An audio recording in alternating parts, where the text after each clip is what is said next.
Ay, madre mía, que se ha destapado el pastel. Por fin sabemos por qué Atai y Serini se separaron. Llevamos años con la intriga, ¿verdad? Que si malentendidos, que si agendas apretadas, que sí, ya no más especulaciones.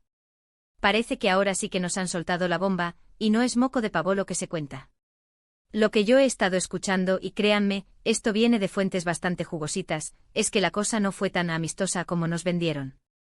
Se habla de que hubo un momento clave, un punto de inflexión, donde las expectativas de ambos chocaron de frente.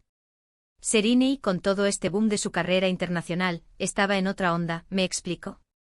Quería volar, expandirse y a Atai, aunque también un crack, pues, quizás tenía otras ideas, otras prioridades en ese momento. Para ser honestos, siempre me dio la impresión de que eran una pareja muy apasionada, de esas que se comen el mundo. Pero a veces, justo esas pasiones tan intensas son las que más hacen daño cuando se apagan. Mucha gente dice que fue el tiempo o la distancia, que las carreras se les cruzaron.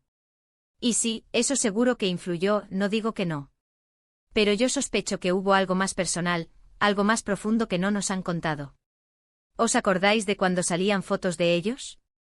Se les veía tan bien, tan cómplices. Y de repente, zas, fin de la historia. Eso siempre me pareció un poco raro. Como que faltaba una explicación, ¿sabéis? No es normal que dos personas que parecían tan unidas, que se apoyaban tanto en sus proyectos, simplemente se esfumen de la vida del otro así como así. Y ahora, con lo que ha salido, se entiende un poco mejor. Parece que hubo diferencias irreconciliables en cuanto a su futuro juntos. Serini, la verdad, ha demostrado ser una fuerza de la naturaleza. Está en Hollywood, le llueven ofertas, es una diva total.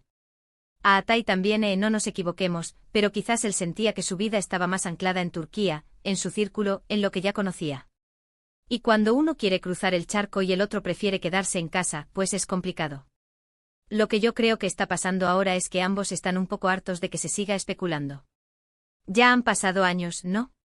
Y seguramente quieren cerrar ese capítulo de una vez por todas, sin dejar cabos sueltos, sin que la gente se siga inventando mil historias. Y esto que ha salido, esta supuesta verdad oculta, creo que es su manera de decir, hasta aquí hemos llegado, esto es lo que pasó, ya dejadnos en paz. Y me da pena, ¿eh? Porque sí, eran una pareja que molaba un montón, tenían química de la buena. Pero bueno, así es la vida, ¿no? A veces las cosas no salen como uno espera, o como uno quiere. Y tampoco pasa nada. Lo importante es que ahora al menos tenemos una pista, una luz al final del túnel de los rumores. Pero ahora viene lo bueno, la pregunta del millón. Teniendo en cuenta todo esto que se ha revelado, ¿vosotros creéis que hay alguna posibilidad de que Atai y Serini se reconcilien en el futuro? ¿O esto es un capítulo que definitivamente está cerrado para siempre?